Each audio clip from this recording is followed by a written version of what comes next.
C'est beaucoup d'analyse, de discussion, de réflexion, jusqu'à arriver à la décision finale. Dans le Brésil, Ronaldinho, Ronaldo. Il y en a pas mal, mais si je dois en sortir un, Mbappé. Ce bonhomme là, c'est pas Zizou.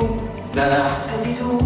Là, c'est truc. Je vais faire le choix du cœur, je dirais Ronny, parce que voilà, il a laissé sur son passage un héritage extraordinaire. Lucas peut jouer ici, peut jouer là. C'est le l'attaquant. Salut à toutes et à tous, bienvenue dans un nouvel épisode de Jeux en triangle. On est au milieu de l'Euro et on vous a préparé un petit hors-série. Mais avant ça, laissez-moi vous présenter ceux que vous connaissez désormais. Geoffrey Stein d'un côté, Julien Pereira de l'autre. Salut messieurs. Comment allez-vous? Fort bien et vous? Ça va. Très bien. Si je vous demande à l'avance de vous projeter, comment ça va en ce milieu d'Euro? Qu'est-ce que... Oui, c'est vrai qu'il faut préciser qu'on enregistre le 7 juin. Voilà, une semaine avant l'ouverture de l'Euro et c'est un épisode qu'on va Le publier 27 a à peu priori. près, ouais, c'est ça, 2 semaines après. Vers la fin du premier tour. Donc Voilà. là, en gros, on est à la fin du premier tour. Donc on est- là, on l'équipe est de peut-être France sous vient de se qualifier grâce à la meilleure 3ème place. Non. Parce que je pense qu'on ne gagne pas le match d'ouverture contre l'Autriche. Oh non, mais arrête, tu fais pas partie des mecs qui se font hyper. La Ralf Oh, Rangnick, non, je m'en arrête, fous de arrête. Rangnick. Non, mais attention l'Autriche, attention l'Autriche. Attention les Pays-Bas aussi, j'ai regardé Pays-Bas-Luxembourg, Pays-Bas-Canada. C'est les mêmes fils de paille. Non, Frimpong, désolé. Pardon. Désolé. J'en Frimpong. crache dans mon micro tellement que tu me. Après, je dis ça, ceux qui ont écouté le dernier épisode, vous n'êtes pas sans savoir qu'on a donc mis 2 épisodes à la poubelle pour ce qui devait être notre premier retour. Dans l'un de ceux-là, j'annonçais une semaine avant. Non, mais Ouais, je sais, Voilà. je cherchais. une semaine avant, j'annonçais en avant-première le retour de N'Golo Kanté en équipe de France dans la liste de Didier Deschamps. Personne ne me croyait. Voilà, non, mais je voulais juste le dire. T'es obligé de le prendre sur parole. Non, Non, je on peut- ressortirai on l'extrait. peut Je pense témoigner, qu'en on peut vrai, témoigner. en vrai, Ah, je ok. ressortirai l'extrait sur les réseaux pour me faire mousser un petit peu. Qui nous dira que tu ne l'as pas enregistré après. Bref. Parce qu'il y a tous les éléments. IA, tout simplement. Ouais, ça peut être ChatGPT aussi. Bon, on parlera de l'intelligence artificielle dans un autre épisode. Là, on va parler donc, comme je vous le disais, d'un épisode hors série, complètement en phase avec l'euro. On fait les choses bien éditorialement. On va tout simplement s'intéresser à plutôt, selon nous, les 3 meilleures équipes européennes depuis l'année 2000, à savoir l'Espagne, la France et l'Italie. Quels sont les critères objectifs qu'on a pris? Eh bien, avoir gagné une Coupe du Monde et un Euro depuis l'année 2000, ils sont que 3. Donc c'est très simple, c'était difficile à départager par exemple avec l'Allemagne, avec le Portugal même qui rentrait en discussion. Donc on a pris un critère très objectif et donc on va Et discuter... d'en sortir. Exactement. Et on va discuter de tout ça avec, comme d'habitude, pour commencer, l'échauffement de chacun après cette petite barre de rire. Ce regard. C'est moi qui commence? Encore? Non, mais attends, il a pas lancé Bon, l'échauffement. Hésite pas à me couper la parole, mais vas-y, lance-toi. Auto-lance-toi, Jab, je t'en prie, Julien.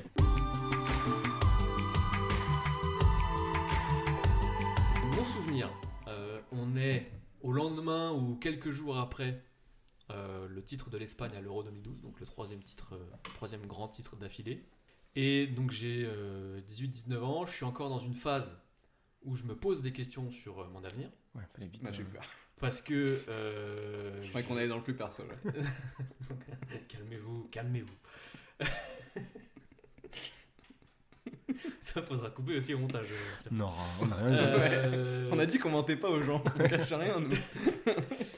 Donc je suis dans cette phase où je me pose des questions sur mon avenir parce que le journalisme sportif est encore pour moi un rêve un petit peu inatteignable. Vous savez pas où je vais là, hein? Non, mais je Comme sais où souvent on est. avec Je sais où on est. À savoir, le journaliste sportif, c'est de la merde. Ça, c'est clair et net. Bref, j'hésite. Sauf que comme on sort de ces 3 titres et on sort de... moi je sortais de l'impression que tout le monde devait aimer l'Espagne, tout le monde devait aimer le Barça. Il n'y avait qu'une façon de jouer, qu'une façon de gagner. Et donc je me souviens que cet enchaînement de titres et de victoires de l'Espagne avait eu une influence sur ma réflexion, parce que je me suis dit, mais si le foot ça devient ça, si le foot ça devient l'idée que tout le monde doit jouer comme l'Espagne, tout le monde doit jouer comme le Barça, et ben ça ne m'intéresse pas. Voilà. Résultat, Je finalement, vous le suis donne en devenu mille. journaliste sportif. Il est journaliste. Un homme de conviction. Alors moi, mon souvenir m'a pas donné envie de devenir journaliste sportif. Il m'a plutôt donné envie de histoire véridique, m'enfermer dans ma salle de bain et pleurer. Je vais donc vous parler de l'Italie. L'Italie 2006, évidemment, comment ne pas parler de ça quand on évoque l'Italie depuis les années 2000. J'aurais pu parler de la finale de l'Euro 2000, mais j'étais trop petit pour la vivre, j'avais 6 ans, donc les souvenirs sont assez flous. Finale de 2006 absolument traumatisante qui vient dans la foulée d'une élimination de l'Olympique Lyonnais contre l'AC Milan, mais je crois que ça fait 10 fois que je le dis dans ce podcast. Mais donc, en fait, j'ai eu, avant l'Allemagne, comme phobie footballistique, l'Italie. C'est-à-dire que l'Allemagne, c'était notamment en 2014 et jusqu'à Griezmann en 2016 qui nous a libérés. Mais l'Italie a longtemps représenté pour moi, l'Italie et les clubs italiens, ces équipes que Lyon et où l'équipe de France ne pouvait pas battre. Pas forcément à raison, mais c'est vraiment une finale et une élimination, en l'occurrence juste avant, en Ligue des Champions, qui m'ont fait énormément de mal et qui ont un petit peu... qui ont complètement influencé ma manière de voir le football italien, et du coup je l'ai vu de manière un peu certainement biaisée, mais on va avoir le temps de développer un petit peu par la suite. Sur l'équipe de France, très compliqué forcément de faire le tri dans les souvenirs. Le luxe. Oui, clairement un luxe incroyable. Mais du coup, j'ai pris France-Ukraine 2013. Le barrage retour qui permet à l'équipe de France de se qualifier pour la Coupe du Monde 2014. Pour remettre un peu le contexte. Défaite 2-0 à l'aller et on arrive à gagner 3-0 au retour. Et j'avais la chance d'être au stade ce soir-là avec mon père. C'est fou ça. Et pour le coup, vraiment, je n'ai jamais vécu une telle émotion dans un stade avec l'équipe de France. J'ai vécu des émotions plus fortes avec l'équipe de France à d'autres moments. Et pourtant, j'ai même vécu au stade. Bon, après, c'était dans un contexte professionnel, donc c'est un peu différent. Mais par exemple, le France-Allemagne au Vélodrome à l'Euro 2016 en demi-finale. Mais là, ce qui s'est passé ce soir-là, c'était vraiment, vraiment incroyable. Dans le sens où on disait toujours le Stade de France, un manque de chaleur, il se passe rien dans ce stade et tout. Ce qui s'est passé ce soir-là, c'était une dinguerie. Et à l'entrée des joueurs, vraiment, après c'est facile de le dire avec le recul, mais à l'entrée des joueurs, t'as compris qu'il pouvait en tout cas se passer quelque chose. Alors qu'il n'y avait pas de vie dans cette équipe de France depuis 5 ans quasiment. Et t'as compris qu'il pouvait se passer quelque chose et qu'il y avait potentiellement un instant de bascule. Et en plus, voilà, il y a ce contexte un peu fou, Mamadou Sakho, enfin voilà, ça part un peu dans tous les sens. J'ai encore Jeannot Rességuier dans l'oreille. Mamadou Sakho. C'est vraiment un moment incroyable, un moment hors du temps, et c'est la bascule. Sans ce soir-là, on n'est certainement pas champion du monde en 2018, pas vice-champion d'Europe en 2016, peut-être pas vice-champion du monde en 2022, même si après, là, ça commence à faire loin par rapport à cette période-là. Mais voilà, c'est ce qui nous permet d'effacer Naïsna, d'effacer tout ce qui s'est passé dans les années avant et de repartir sur un cycle plus positif. On va parler de Mamadou Sakho, on aurait aussi pu parler de Karim Benzema, mais bon. Ah, Sakho un doublé quand même, Non, c'est je vraiment rigole, qu'il se passe non, mais un bien truc. sûr. Et quand tu disais, on a senti qu'il pouvait se passer un truc, moi généralement quand je vois débarquer Mamadou Sakho sur un terrain, j'ai cette sensation qu'il peut se passer quelque chose. Dans le bon et dans le mauvais sens. Ouais. Clairement. C'est un petit peu plus flou Et aujourd'hui quand même. pourtant, je l'adore, man. Ah ouais. C'est le sang. Ah ouais, non, c'est un coup de cœur pour Mamadou Sakho. Mais bon, on parlera de lui dans un autre épisode. On va passer, ou pas. Compliqué le jeu en triangle avec Mamad. Yanga Mamad. Mbiwa. Oh là là. Oh, c'est dur là. Là, c'est dur pour Mamadou Sakho parce que Mapou Yanga Mbiwa, à part sa belle saison 2011-2012 Avec Montpellier. Presnel, les Titi, Ouais, Kimpembe, Sakho. Sakho, Kimpembe et Paul Le Guen, voilà. Allez. Bon, on verra plus tard. On est donc parti pour le match. Ça fait un match, mon gars. Un match de chez match, on appelle ça. Et on commence avec l'Espagne. L'Espagne victorieuse, on le rappelle, de l'Euro 2008, puis de la Coupe du Monde 2010, puis de l'Euro 2012. C'est tout simplement la première sélection dans l'histoire à conserver un titre européen. Et évidemment, ce triplé Euro, mondial Euro, il était inédit. On commence par là tout de suite. L'Espagne a marqué l'histoire à tout jamais par cet enchaînement, franchement, qu'on va difficilement revoir un jour. Je mets les pieds dans le plat, qu'on ne verra plus jamais. Ça, c'est un avis fort, ça. Je pense qu'on ne le verra plus parce que le foot international n'est déjà plus ce qu'il était il y a 12 ans, 13 ans maintenant, 14 ans même. Parce que les sélectionneurs ont beaucoup moins de temps pour préparer des choses tactiquement, etc. Et aussi parce que l'Espagne a été portée par ce qu'était le Barça à ce moment-là, et je ne suis pas sûr qu'on revoie ça un jour, qu'on revoie une équipe de la dimension du Barça et qu'on revoie une sélection aussi influencée par un club à l'avenir, même si je le souhaite. Maintenant que j'ai passé toute cette réflexion dont je vous parlais à l'époque. Mais oui, c'est un sommet de jeu, même si je pense qu'on en fait peut-être un petit peu trop parfois sur ce qu'était l'Espagne à cette période-là. Alors c'était extraordinaire, ça jouait très bien, mais il y a quand même eu des matchs où ça a été laborieux. Il y a eu une finale extraordinaire en 2012, mais il y a eu des matchs où c'était beaucoup plus compliqué que ça en a l'air encore aujourd'hui. C'est vrai qu'il y a, dans ce triptyque 2008, 2010, 2012, il y a 3 équipes finalement assez différentes. L'équipe de 2008, c'est encore Aragonès qui est sélectionneur. Et le Barça Guardiola, il arrive cet été-là. Donc le Barça n'est pas encore ce qu'il va devenir. Ils ont gagné la Ligue des Champions en 2006, mais dans un style différent, avec Rijkaard, etc. Et en 2008, l'Espagne, ça joue en 4-4-2 à plat. Donc c'est pas un système qu'on imagine pour de la possession. Et c'est plutôt un système assez vertical avec Villa et Torres devant. Donc voilà, on imagine un style de jeu un peu plus direct. Et ça va évoluer en 2010, où là, pour le coup, 2010, c'est limite possession défensive à outrance. Ça gagne tous les matchs 1-0. En fait, ils se font surprendre par la Suisse au premier match. Ouais. Et derrière, ils changent complètement. Enfin, c'est pas ils changent complètement, mais l'idée principale, c'est on va avoir le ballon pour laisser aucune munition à l'adversaire. Et c'est vraiment ce qui va motiver cette équipe par la suite. Et 2012, où c'est un espèce d'amalgame entre les deux, avec la grande réussite Fabregas en 9,5, et tout qui s'articule parfaitement autour, avec en apothéose, comme le disait Jap, cette finale incroyable contre l'Italie, où ça met 4-0, et c'est une démonstration de foot, quoi. Mais c'est vrai qu'à part cette finale-là, je te rejoins plutôt, Julien, sur le côté... c'est pas l'équipe qui nous a transmis le plus d'émotions, en fait.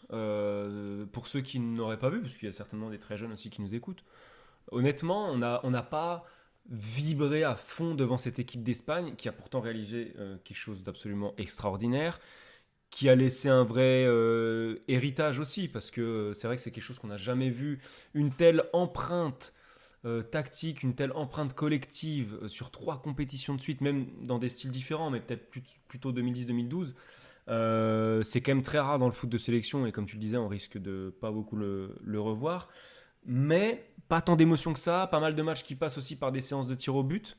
Ça s'est joué très souvent à fil, alors comme très souvent dans les grandes compétitions, mais c'est pas parce qu'ils ont gagné 3 titres de suite que ils ont gagné tous leurs matchs 3-0. Donc ça a quand même été un petit peu compliqué par moment. Après, ce que j'aime là-dedans, c'est que ça vient après une période de 2008, ça vient après une période de 44 ans sans trophée. Faut quand même se rappeler d'où vient cette Espagne à l'époque. En 2006, c'est les Bleus qui les sortent. C'est pas mal, mais c'est pas une équipe non plus extraordinaire. C'est pas une équipe qui est programmée à la base en 2008 pour réaliser un triplé. Donc assez quand même admiratif de cette domination qu'ils ont imposée en revoyant d'où ils venaient en fait à l'époque. Ouais, je reviens sur l'aspect émotion. L'émotion vient aussi du rebondissement, du changement de scénario, enfin des choses comme ça. Et en fait, avec l'Espagne, il y avait tellement de confiscation du ballon, il y avait tellement de maîtrise aussi, même sans que ce soit étincelant parfois offensivement, mais il y avait tellement de maîtrise du ballon. Finalement, effectivement, ça grignotait sur les chances d'avoir vraiment beaucoup d'émotions en voyant cette équipe-là. Mais après, c'était quand même une sacrée machine de guerre avec des joueurs assez exceptionnels. Et d'ailleurs, j'ai pas pu dire tout ce que je voulais dire à l'échauffement parce que vous m'avez un petit peu coupé, mais ce qui faisait peur aussi à ce moment-là, c'est qu'il y avait beaucoup de joueurs déjà installés, déjà au plus haut niveau, qui étaient encore jeunes, en tout cas qui étaient dans la force de l'âge, les Sergio Ramos, les Piqué, etc., Xabi Alonso, Torres au début, même si ça a mal tourné après, mais Torres d'ailleurs qui fait partie de mes joueurs préférés, que j'ai adoré. Bref, mais oui, l'aspect émotion, le manque d'émotion venait aussi du fait qu'il y avait beaucoup de maîtrise, donc du coup les scénarios se ressemblaient un petit peu tout le temps. Et c'est peut-être un héritage de ce qui s'est passé avant, où ils se faisaient plutôt bananer et avoir souvent à l'expérience, etc. Parce que quand tu vois les compètes d'avant, la génération qui porte l'Espagne sur le début des années 2000, c'est une très belle génération, avec les Raúl, les Morientes, Mendieta qui était un joueur que j'adorais, Canizares dans le but, enfin voilà, il y avait vraiment une très belle équipe. Mais voilà, en 2000, ça perd 2-1 en quart contre la France. Il y a ce péno de Raúl à la dernière minute, mais tu vois, il se fait un peu avoir un intox, Djorkaeff qui vient le gêner, Barthez qui arrive à le déstabiliser un peu. T'as le quart de finale de la Coupe du Monde 2002 qui est proche d'être un scandale, qui est assez documenté avec la Corée du Sud, dont on reparlera avec l'Italie. Et puis il y a 2006 où pareil, ils sont à voir par une équipe de France plus expérimentée. Et 2006, en fait, il commence à y avoir la bascule. C'est un mélange de générations. Raoul est encore là, mais tu commences à prendre le pouvoir avec les David Villa, les Xavi qui commencent à s'installer. Et en fait, je pense que c'est cette expérience de la défaite qui a servi à créer cette Espagne un peu monstrueuse par la suite, qui avait envie de tout casser parce qu'ils avaient trop souffert, entre guillemets, sportivement. C'est intéressant, ils nous ont peut-être pas marqué collectivement en termes d'émotion, par contre on a des souvenirs très précis des joueurs qui composaient cette équipe. Ça je pense que c'est le plus, avec l'équipe de France aussi certainement, mais c'est le plus flagrant parce que les Villa, les Torres, les Fabregas, c'est quand même des joueurs qui nous ont fait vibrer et qui ont toujours réussi des grandes compétitions. C'est aussi pour ça que nous a marqué, je trouve, cette Espagne. Ouais, et puis il y a eu du renouvellement aussi. Ouais.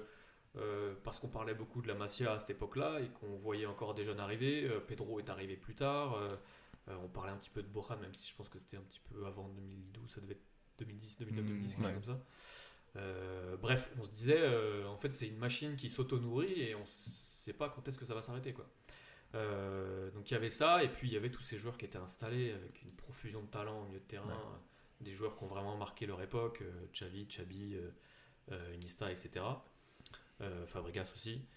Et ce qui est drôle, c'est de voir à quel point finalement l'Espagne a fini par devenir une caricature d'elle-même, ou en tout cas de s'enfermer dans cette idée de jeu-là qui a apporté tellement de succès que ça en est devenu quasiment une condition aujourd'hui pour l'Espagne et qu'on a du mal à la voir se renouveler ces dernières années et qui fait ces mauvais résultats ces derniers temps. Il y a de nouveau une corrélation entre la courbe de performance du Barça et la courbe de performance de l'Espagne. Même si je pense que les deux ont des soucis différents et pour des raisons, les soucis ont des racines différentes. Mais en tout cas, le fait est qu'il y a une vraie corrélation.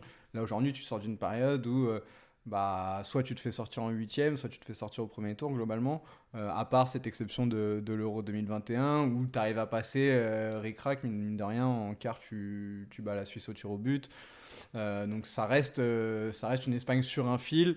Et ce qu'on disait dans l'épisode d'avant quand on a parlé de Pedri, là où sur certains postes on a réussi à renouveler le vivier, il y a des postes où c'est plus compliqué. On voit que en défense centrale par exemple, c'est un poste je dirais pas meurtri, mais là avec l'arrivée de Koubarsi, avec Koubarsi ça va faire du bien, mais c'est un poste qui a galéré. Que dénaturalisé. Voilà, exactement. J'ai rien contre Aymeric Laporte en soi, mais si t'en es à te dire Aymeric Laporte c'est vraiment la solution absolue pour mes problèmes en défense, bon c'est peut-être qu'il y a un problème quelque part. Et t'as toujours cette quête d'un numéro 9. Morata a été d'une efficacité fluctuante, dirons-nous, que ça soit en club ou en sélection d'ailleurs. Et pourtant c'est un joueur que j'adore sur le papier, mais peut-être qu'il n'avait pas les épaules pour assumer les responsabilités qu'on lui donnait. Mais en tout cas, voilà, il y a cette quête à la fois de solidité et d'un joueur plus offensivement qui manque cruellement aujourd'hui. Même le gardien de but, ça a été longtemps compliqué. Ouais. Quand on dit qu'il faut un grand gardien, un grand attaquant, l'Espagne, ça a été compliqué. Ça. Mais là, on va de nouveau être dans cette corrélation avec le Barça. Mais c'est vrai que la génération Koubarsi, Lamine Yamal, je pense qu'on devrait revoir une équipe d'Espagne. Si c'est pas dès l'Euro 2024, ce sera pour très bientôt, je pense, une Espagne dominante. Mais c'est vrai que, peut-être pour conclure, il n'y a pas cette sensation d'avoir surfé sur tout ce qui a été construit, mais plutôt de s'être entêté. Donc on va voir s'ils arrivent à se renouveler. Mais... Dernier aspect, puisqu'on a beaucoup parlé de la corrélation avec le Barça, l'une des forces aussi de 2008-2012, ça a été de mettre de côté la guerre d'ego avec le Real, qui a si longtemps posé problème en section et qui là pour le coup... Il y avait quand même eu des histoires. Oui, il y a des histoires, Piqué, avec Ramos. Surtout que c'était la période où les classicos étaient d'une intensité assez folle. Je me souviens plus exactement avec précision de l'histoire, mais je me souviens qu'il y avait eu des tensions quand même. Et malgré ça les a pas empêchés de gagner. Donc, Bon, on va voir, mais méfions-nous quand même de cette équipe parce que niveau formation, ils sont quand même pas trop mal. Donc je pense qu'on devrait voir des choses intéressantes assez rapidement. Et on va passer à l'équipe de France.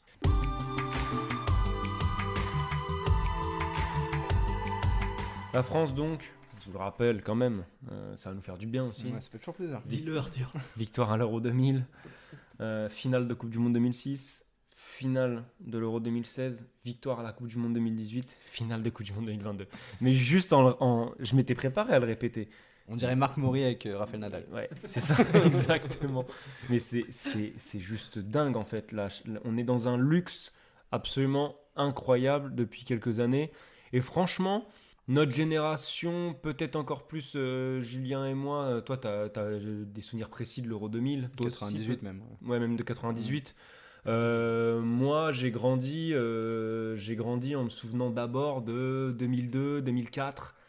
Et franchement, ça permet, à l'inverse de moi qui suis un supporter de l'Olympique Lyonnais, qui a grandi d'abord dans les 7 titres et qui aujourd'hui déchante un petit peu, à l'inverse, j'ai mangé mon pain noir d'abord et aujourd'hui, Mais alors, tu préfères quoi, supporter de l'équipe de France. Ah, mais la sélection au-dessus de tout. Sélection au-dessus de On est tout. d'accord. À jamais. On est d'accord. À jamais.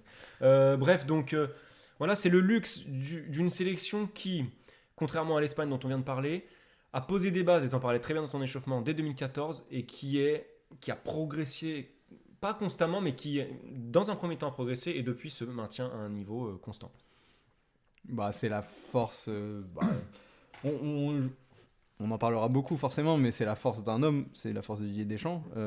Après, il a bénéficié de l'éclosion de plein de joueurs, mais il a participé aussi à cette éclosion. Je pense que Mbappé aurait eu cette influence, peu importe le sélectionneur. Griezmann, par exemple, je suis pas sûr à 1000%. Même si on a... Maintenant, du coup, on n'a pas...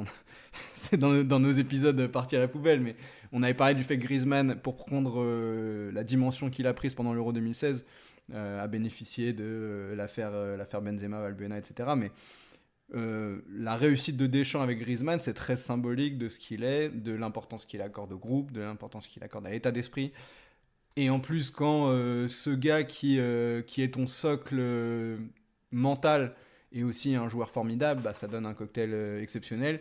Et ce que je veux dire par là, c'est que c'est vraiment on sous-estime... voilà, on est plein de fois à se dire, ouais, on commence à en avoir un peu marre, on aimerait bien avoir un autre discours, on aimerait bien avoir Zidane parce que pour le symbole, ça serait incroyable, etc. Mais ce qui arrive à produire Deschamps, à délivrer, même en termes de résultats... Et même en termes d'émotion, parce qu'on a beau dire que c'est un gars qui produit un football froid, etc. Je suis pas sûr à 1000% que ça soit une vérité absolue. Et voilà, on a vécu des choses incroyables et franchement, il ne faut juste que le remercier, quoi. Il est tellement important dans ce qu'on vit depuis une dizaine d'années que... Merci, Dédé. Homme le plus important de l'histoire du football français, c'est pour moi... De sélection. Mais Ouais, mais... ouais, si, oui, l'histoire de l'équipe de France. Ouais, voilà, oui. Mais le parallèle est intéressant parce qu'on parlait de trop générationnel en Espagne. J'ai quand même l'impression qu'en France, on est relativement à l'abri d'avoir un vrai gros trou générationnel parce que il y a le vivier parisien qui est le plus grand vivier au monde, on peut le dire. Enfin, peut-être pas du monde, parce qu'il y a peut-être le Brésil. Peut-être le Brésil, mais en tout cas l'un des plus grands au monde. Et donc je pense qu'on est relativement à l'abri, mais effectivement... on n'est pas à l'abri d'avoir un sélectionneur qui n'est pas capable d'intégrer ses joueurs, qui n'est pas capable de le faire intelligemment, progressivement. On en a eu. On en a eu. Suivez mon regard.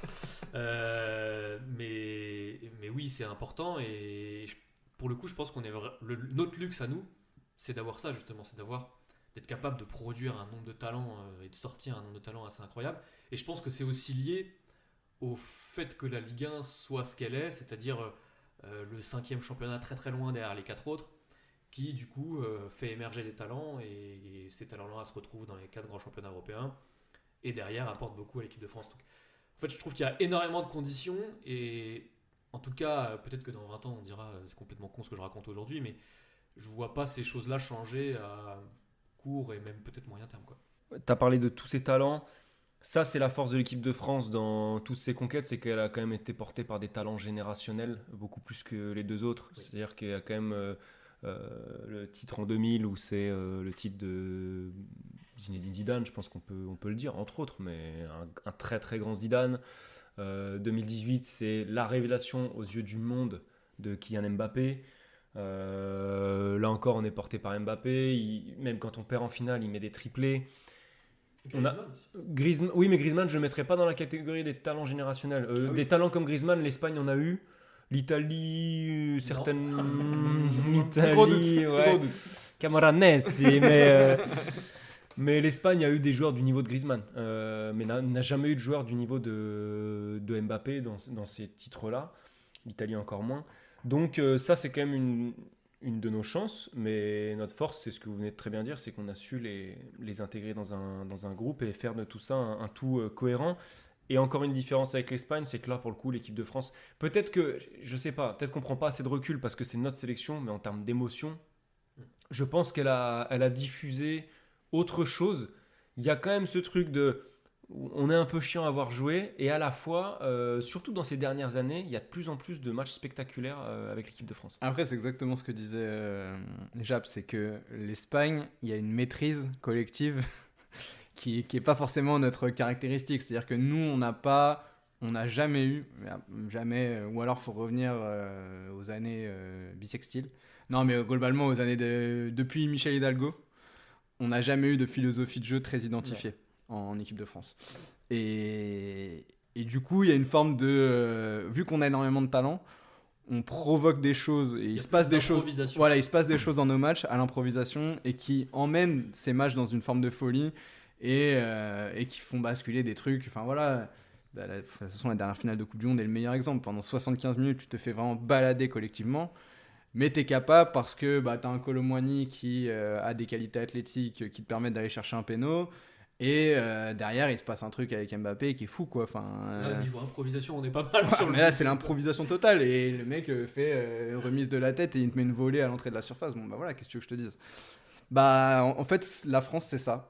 Et c'est la principale qualité de cette équipe de France. Et pour le coup, ça, c'est hérité. Enfin, c'est même pas hérité parce que c'est en nous, en fait. C'est ancré en nous depuis, on va dire, depuis l'Euro 2000, en fait. C'est cette compétition, on fait basculer des matchs à la dernière minute, on gagne tout au but en or, etc. Et ben voilà, on a hérité ce sens du scénario improbable de ces années-là. Même si quand même, les deux finales 2010-2012 de l'Espagne, sur le scénario, elles sont quand même pas inintéressantes, je trouve.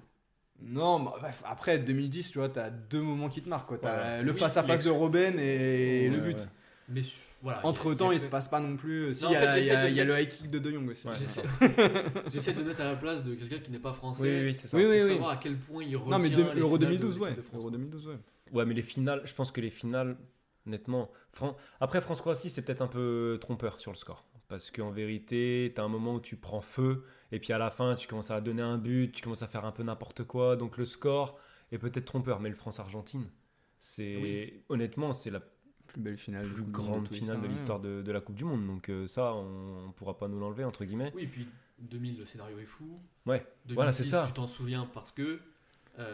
98, tu mets 3-0 au Brésil, quoi. 98, il y a toujours un truc, mais on remonte un tout petit peu avant. Mais voilà, à chaque fois, effectivement, il y a quelque chose de... Quasiment à chaque fois, il y a quelque chose de marquant, quoi. Mais c'est vrai que ce serait intéressant d'avoir des avis et puis on très parle extérieurs. de finale, on peut parler aussi du France-Argentine du 8e.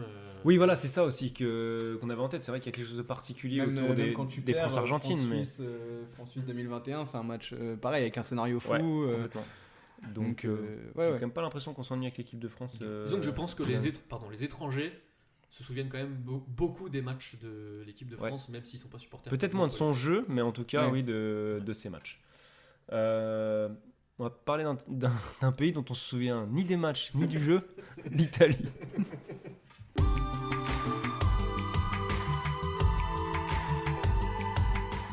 J'attaque un peu fort avec l'Italie, avec nos amis... Nos ragazzi, nos amis transalpins. Finale de l'Euro 2000, on vient d'en parler, perdu. Victoire à la Coupe du Monde 2006, finale de l'Euro 2012 et victoire donc à l'Euro 2020, mais qui s'est déroulée à l'été 2021. Qu'est-ce qu'elle vous... Non. Il est perdu, moi. En vrai, j'abuse. Mais je commence quand même par un argument un petit peu moche, justement. C'est quand même l'Italie, le pays qui sait gagner, et c'est pas forcément un défaut, mais qui sait gagner moche, globalement, 2006-2021. Est-ce que c'est par ça qu'on commence? Oui, je vous laisse décider.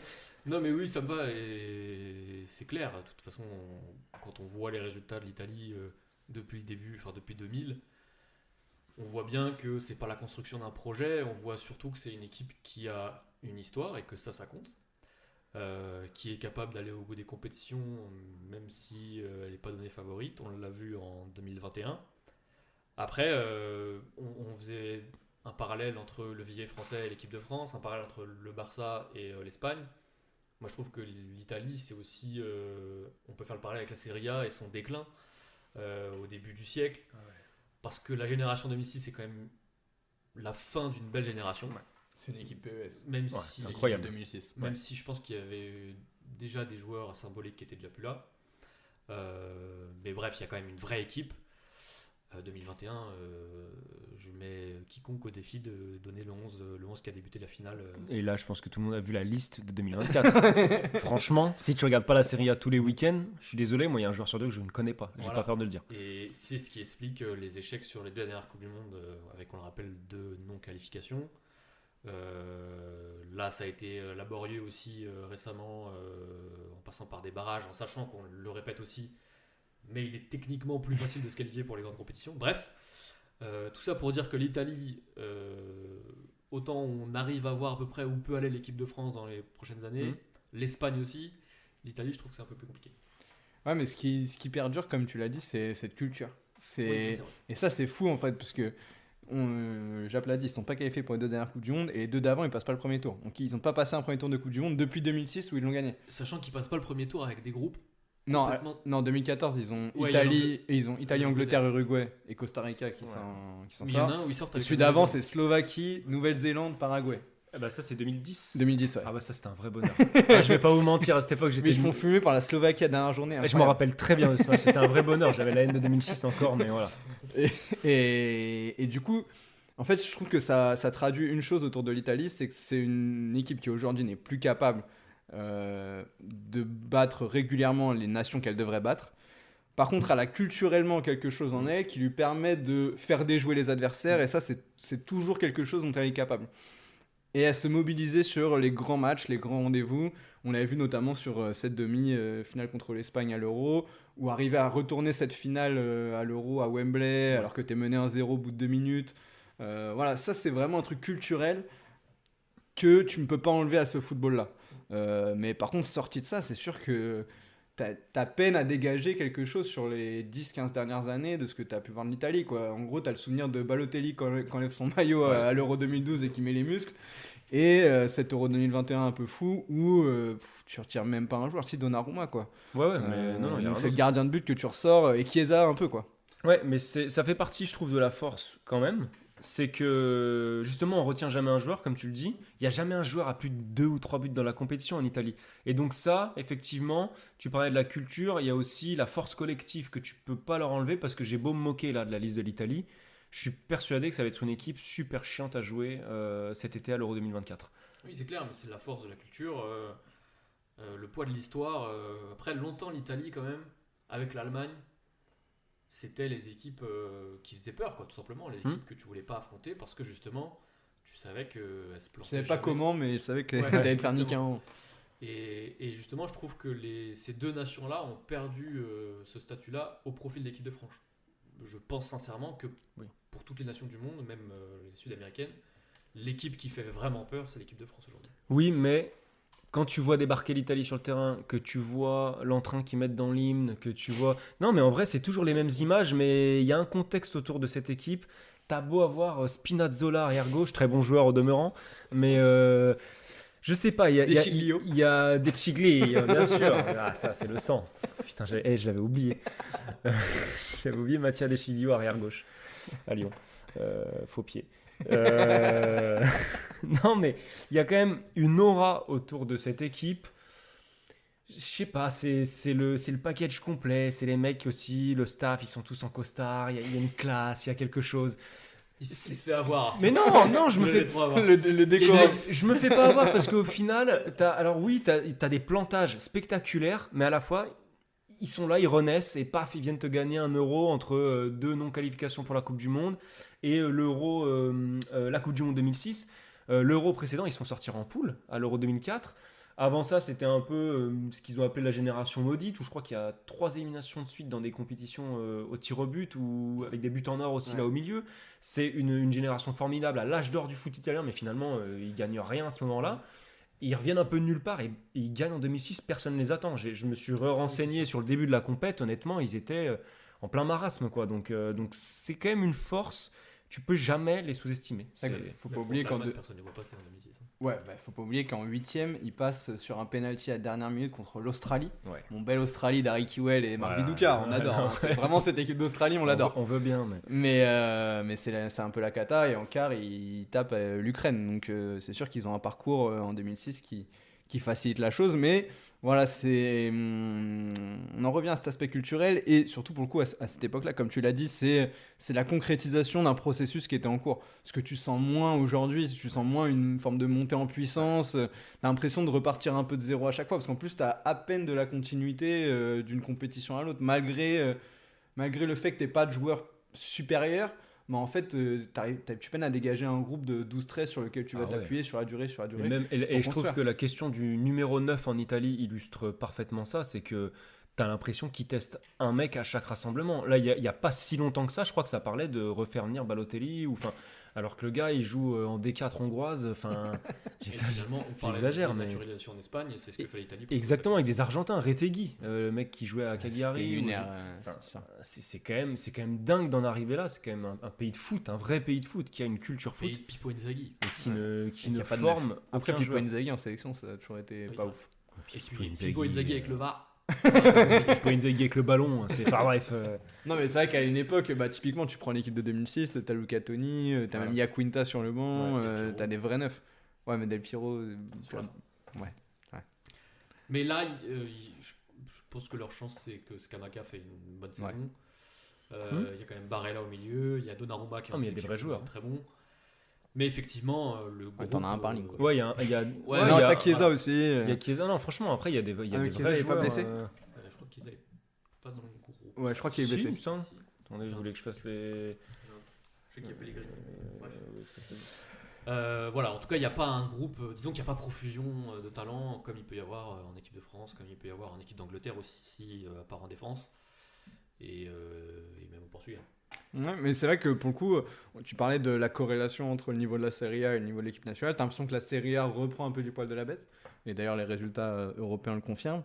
Et pourtant, ça se traduit pas pour l'instant dans une montée en puissance. Alors peut-être que ça va être avec un petit peu de décalage, mais ça se traduit pas dans une montée en puissance claire et nette de l'équipe nationale, quoi. Ouais, parce que finalement, les équipes locomotives elles misent assez peu sur des joueurs locaux, assez peu sur la formation. Et ça a changé. Qui mise un petit peu sur la formation. À une époque, le Grand Milan, même s'il y avait beaucoup d'étrangers, t'avais une ossature italienne, et ça a changé, quoi. Oui, totalement. Et aujourd'hui, quand tu vois l'Inter, si l'Inter un petit peu plus quand même, mais le Milan pas du tout. Donc je suis pas sûr qu'effectivement ça a eu une incidence. Même la Juve. Hein. Et même la Juve, exactement. Je vous confirme que Chiesa est dans la liste pour l'Euro, dans la liste italienne.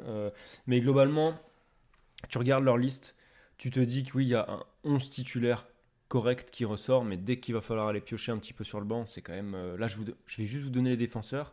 Bastoni, bon, on connaît. Bellanova, buongiorno. Bonjour. Après, il y a ciao a tutti. Non, Calafiori, Cambiaso, Darmian. Esteban. Il revient, il le naturalise. Di Lorenzo, Di Marco, ça, bon, très très bon joueur, niveau Ligue des Champions. Gatti et Mancini. Bon, ouais, il y a de quoi, tu sors à 11, mais même les milieux de terrain, Barella, Cristante, Fagioli, Foloruncho, Fratesi, Jorginho et Pellegrini. C'est des bons joueurs. Après, ça reste des compétitions internationales, donc c'est pas celui qui a les meilleurs 11 individuellement qui gagne, mais bon, on verra ce que cette Italie nous réserve à l'Euro. Euro qui s'annonce vraiment très ouvert, je trouve, parce que l'équipe de France fait peur, mais est-ce qu'elle fait plus peur que l'Angleterre? Je sais pas. Non. Peut-être que la France a plus de faiblesses qu'elle n'en a eu sur les précédentes éditions. Ouais. Donc on va bien se garder de faire des pronostics et de faire les malins, contrairement à... le gagner. Pas inquiet une seule seconde. Allez, on va passer au classement de chacun. Additionnel, 3 minutes minimum. 3 minutes de bonheur en plus. Geoffrey, je te laisse commencer. Livre-nous ton classement des meilleures équipes européennes depuis 2000. Quelle évidence. Non, mais bon, au-delà même de l'aspect émotionnel, après forcément que ça joue, là c'est très difficile d'être complètement subjectif. Mais ça sera pour moi, enfin complètement objectif d'ailleurs plutôt, ce sera pour moi la France, la meilleure sélection depuis les années 2000, enfin depuis 2000. Parce que la différence que je mets avec l'Espagne, c'est la constance dans les résultats. Comme l'Espagne, l'équipe de France n'a jamais raté de grandes compétitions internationales sur cette période, mais contrairement à l'Espagne, deux compétitions de suite sans quart de finale, ça arrivait une seule fois, dans le trou Domenech 2008-2010. Merci Estelle Denis. Mais, La pauvre. mais, Elle a rien à faire là-dedans. mais voilà, c'est la constance de l'équipe de France au haut niveau, c'est la récompense à la fois du vivier dont on a parlé, de la qualité de notre formation et de la faculté de différents sélectionneurs, pas tous, mais avant tout Didier Deschamps et puis avant lui Aimé Jacquet Roger Lemaire dans la foulée d'Aimé Jacquet, à tirer le meilleur de groupe avec des qualités parfois disparates. On n'a pas de philosophie de jeu identifiée, mais on a un état d'esprit qui l'est et une culture de la gagne qui est devenue. Et ça, c'est la grande force de cette équipe de France, c'est qu'en gros, on est devenu une équipe qui aborde toutes les compètes pour les gagner, ce qui n'était vraiment pas le cas avant 98. L'Espagne en deux, parce que cette philosophie de jeu nous a quand même marqué notre football. C'est certainement plus la philosophie du Barça que de l'Espagne en soi, mais on en a parlé un peu dans l'épisode d'avant. Il ne faut pas sous-estimer la politique nationale et fédérale de l'Espagne en termes de formation, en termes d'ouverture d'esprit sur les profils qu'on promeut au haut niveau. Et ça, c'est une vraie qualité. Moi, je sais de quoi je parle, en 1m68.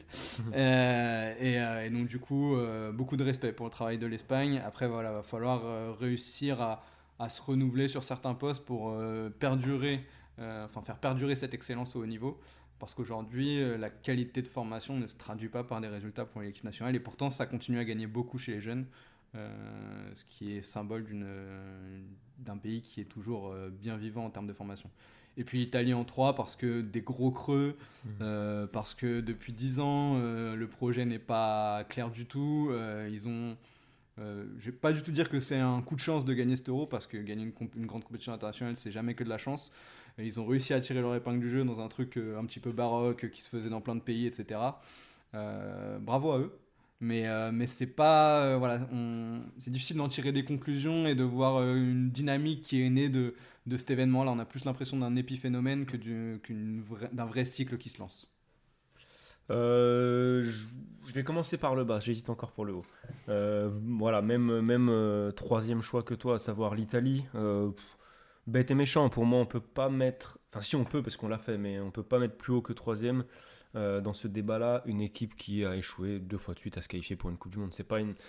C'est paradoxal, c'est toujours tout en paradoxe l'Italie. J'allais dire, ça peut pas être considéré comme une grande nation du football quand tu connais 2 échecs aussi rapprochés dans une compétition aussi importante. Et à la fois, comme on l'a développé avant, c'est une grande nation du football, bien évidemment. C'est une culture foot extrêmement forte et certainement beaucoup plus forte qu'en France. Ça se tape avec l'Espagne, mais je pense que c'est au-dessus aussi, en termes de ferveur, de passion. Mais voilà, 2 échecs qui sont rédhibitoires pour moi dans ce classement. Je vais mettre l'Espagne en 1. Je vais mettre l'Espagne en 1 pour essayer, pour valoriser le prime atteint plutôt que la régularité. Tu le dis, tu t'es mouillé un peu, Julien, en disant que on reverrait plus jamais ça. Je suis plutôt d'accord avec toi.